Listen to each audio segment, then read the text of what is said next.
Hi, welcome back to the Reload Bench.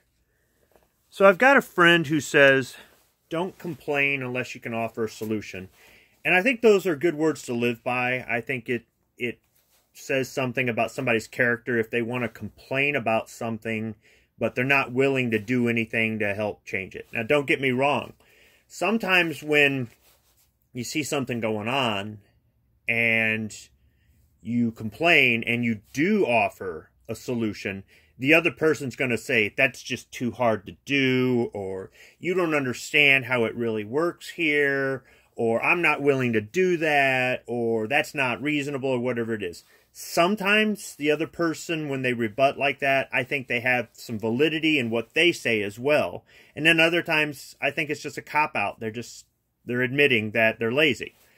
But recently we had a situation where we had a rally in Washington, D.C. Now, I know that it was short notice. I know that they didn't get the word out very well. And I know that they picked the time of the year that was bow hunting season for most and almost rifle season for most.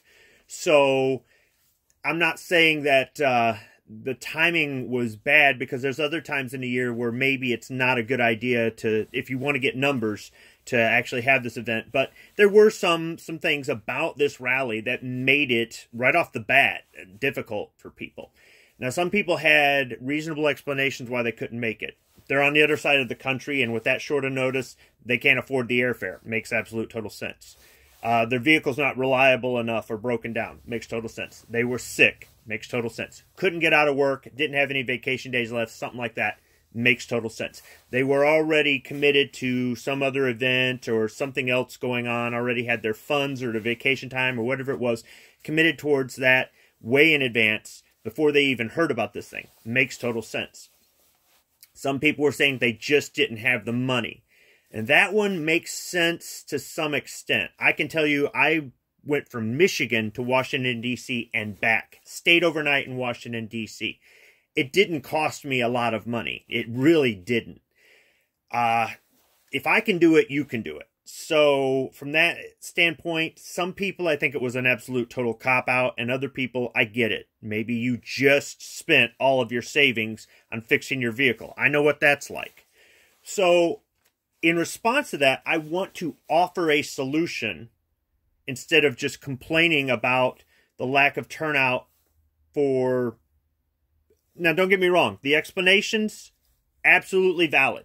The excuses, the stuff like, I can't take my gun with me and I'm scared, so therefore I'm not going to go. Or the crowds will be too much. Or I'm afraid to go to the big city because I'm from the country. Or whatever. I mean, I got like zero sleep and got there, and it was absolutely worth it. So for the people with the excuses, here's a solution for one of those excuses.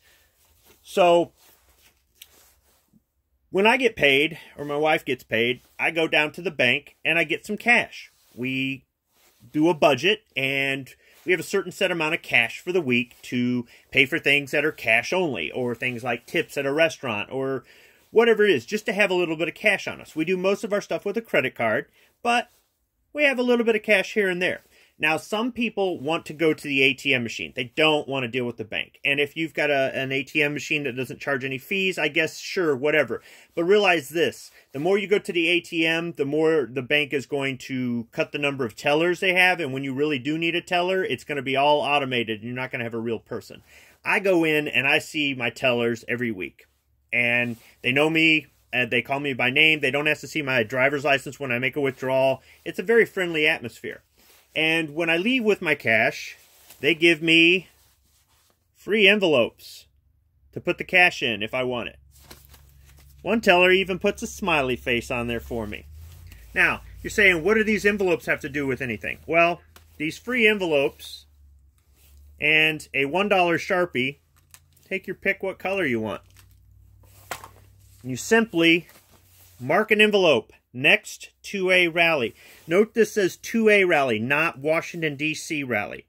This could be for the next time there's a rally in your state at your state capital. If DC is too far to go, or it's going to take too many days and you can't get that sort of time off, you can definitely go to your state capital and back. Even you guys in Texas and California, I've driven from LA to Sacramento and back. Don't tell me you can't make it in a day.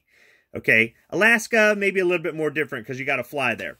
And Hawaii, maybe a little bit more different too, because depending on what island you're on, you may have to fly there. But the whole thing being is, this can be for the next Washington, D.C. rally if they decide to pull this short notice thing, or for your state rally. And all you do is every payday, you put a little money in there. Now look, these are just ones. And you go, well, that's not enough money. I just started this envelope. And all I did was put some ones in there. You don't need to put all 20s and 50s in there. You could put 20s, 10s, 5s, and 1s. You're going to need change to pay for parking. Some parking is cash. You might need change if you go out to eat afterward and you want to leave a cash tip at the restaurant instead of putting it on your credit card, you know. You never know what you might have that's cash only. Or maybe one of your friends did nothing but bring 20s and they need change. And you're like, oh, here, I can help you out because I've got all these 1s and 5s and stuff.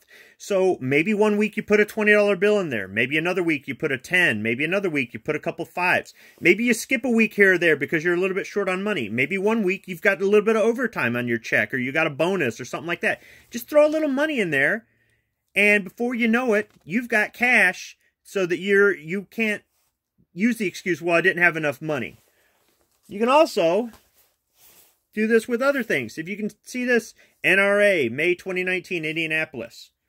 I started saving up in 2018 for the NRA show in Indianapolis. And I had cash in the envelope to pay for that. And what did I do when I got home?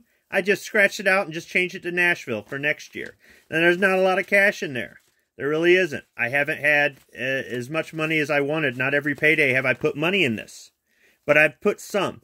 And next April or May, whenever it is, when the show rolls around, hopefully I've got some cash here.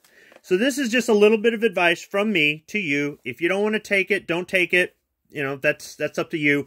But people want to complain and people want to offer excuses. Here is a simple, reasonable way to afford to go to a rally or to go to an event like the NRA show, or it could be the Great Outdoor Show or Trigger Con or whatever it is that's in your area that you go to. This is a way to do it.